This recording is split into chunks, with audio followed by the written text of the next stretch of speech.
All right, nerds, it's Saturday, which means we're looking at comics. So we got one title today, one title only, and that's X Factor from the 80s. So if you're interested, we're gonna look at some comics, and then we're gonna talk about some comics. You might learn a little something about X Factor, and then it's possible I might be a big dummy and wrong. And so this gives you a chance, if you're an X Factor expert, in the comments to correct me as I go through this. But we're gonna look at X Factor. All right, here we go.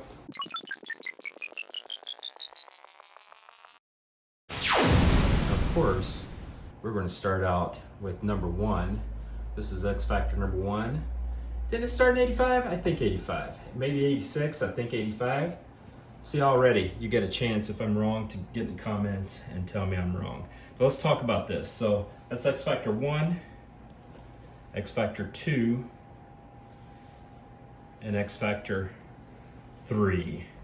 And so let's talk about X Factor. So obviously, X-Men were the biggest title in the planet at this time. New Mutants had come on as the second spin-off of X-Men. But X-Men at this time was Wolverine, was Colossus, was Storm, was Nightcrawler. It wasn't the old school original X-Men from the 60s. It wasn't, it wasn't Iceman and Beast. And so the idea was, okay, let's bring those original 5 back, which meant Jean Grey had to come back to life after the whole Dark Phoenix thing. And so let's bring back the original 5, put them in their own title.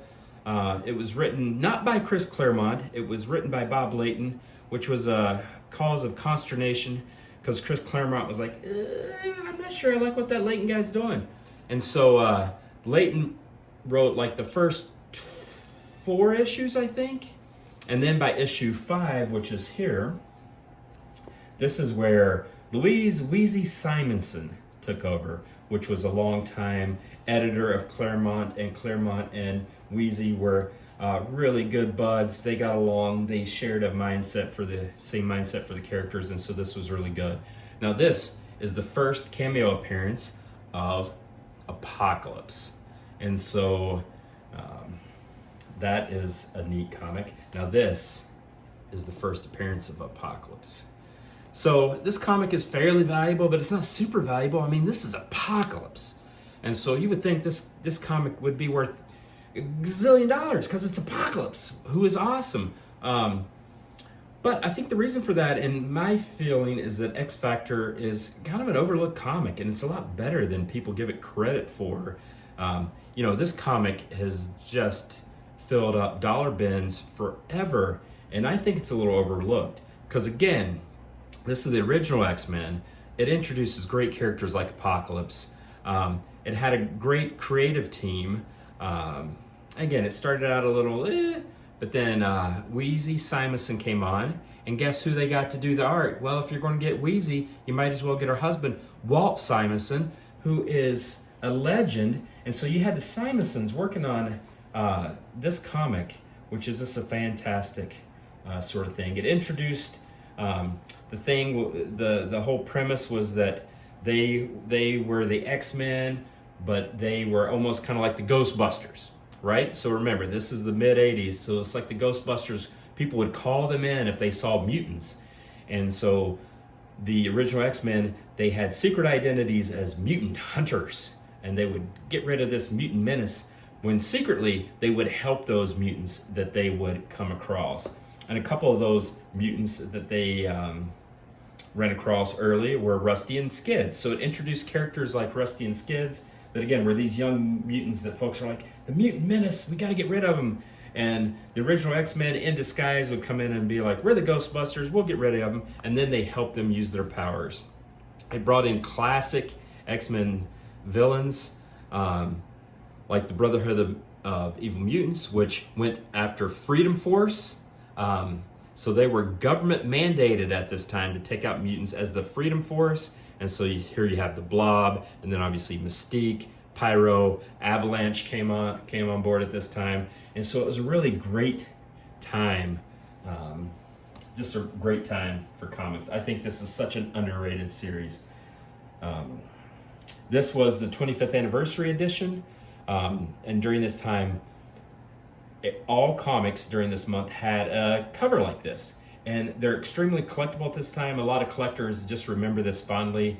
And so now they'll go in and they'll try to get just that cover. I don't know. It's just kind of cool. So here's 11. Here's 12. Boom Boom. A lot of people like Boom. She's a sassy. And again, I think this is the reason why this comic is fairly overlooked. I mean, look at that. The classic Phoenix. I mean, you got Sentinels. You got Warren being targeted.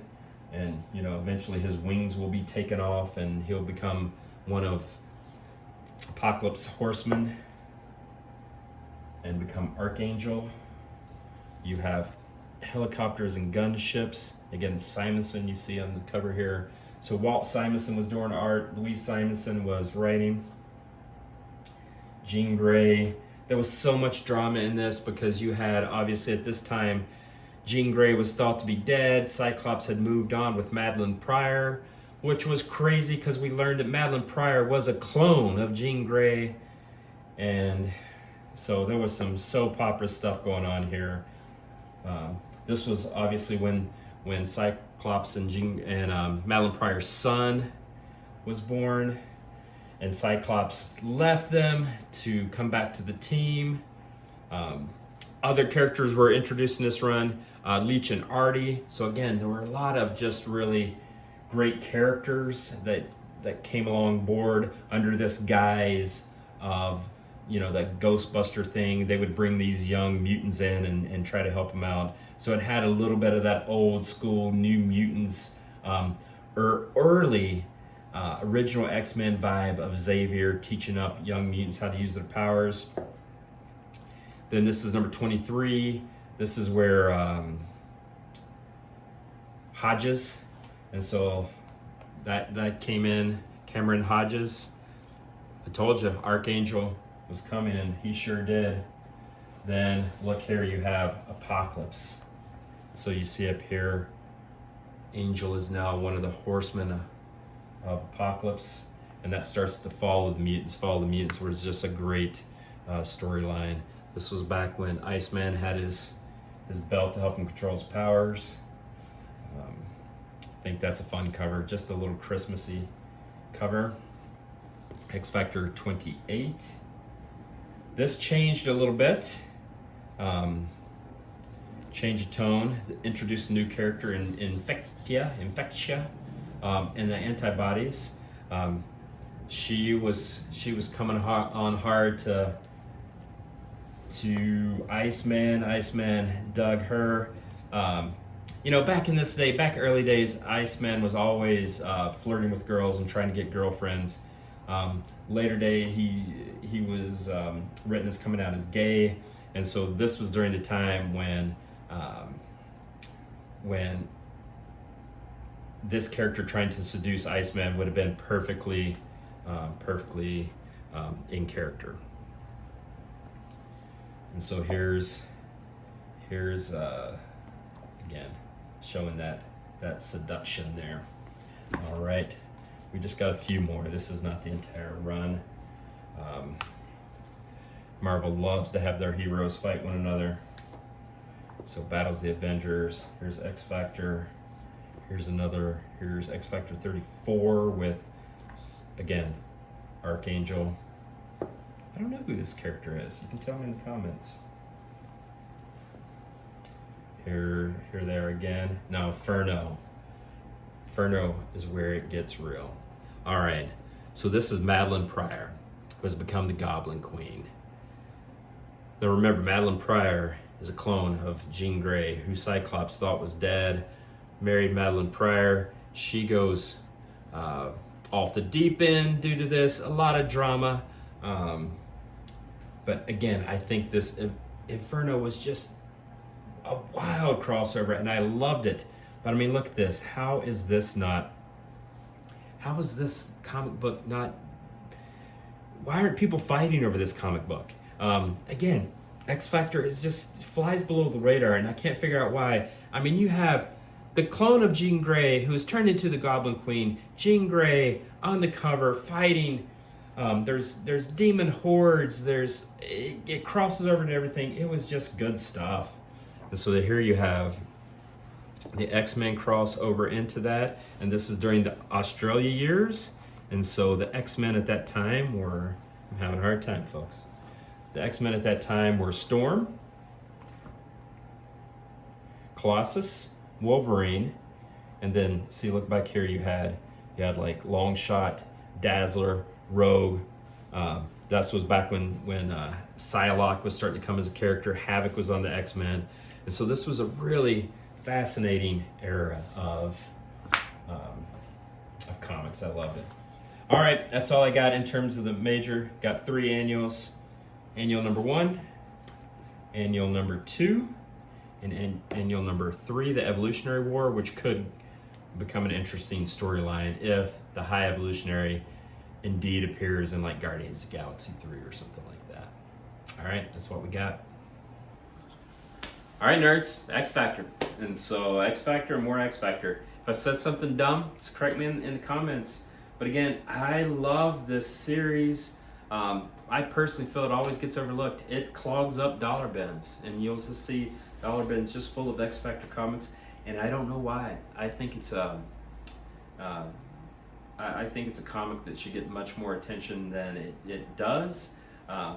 It runs with the original X-Men to, I think, 71, and I think 71 is when they go the whole new direction with like Wolvesbane, Multiple Men, and that sort of thing, which was pretty crummy for a while, and then was taken over by Peter David and became fantastic for a while, and then ran, I think, another, gosh, tons, maybe up to 200 or more under that team. But I think it was issue 71, so the first 70 issues was the original 5 X-Men, tons of guest stars, really neat storylines, a fantastic creative team in Louise Simonson. Art was often by her husband, Walt Simonson, and so really good stuff. Introduced some major characters like Apocalypse. I think X Factor is great. All right, enough of me talking about X Factor. But we do this every Saturday. If you want to follow along, feel free. And you can always visit us on nerdsonearth.com. All right, later, nerds.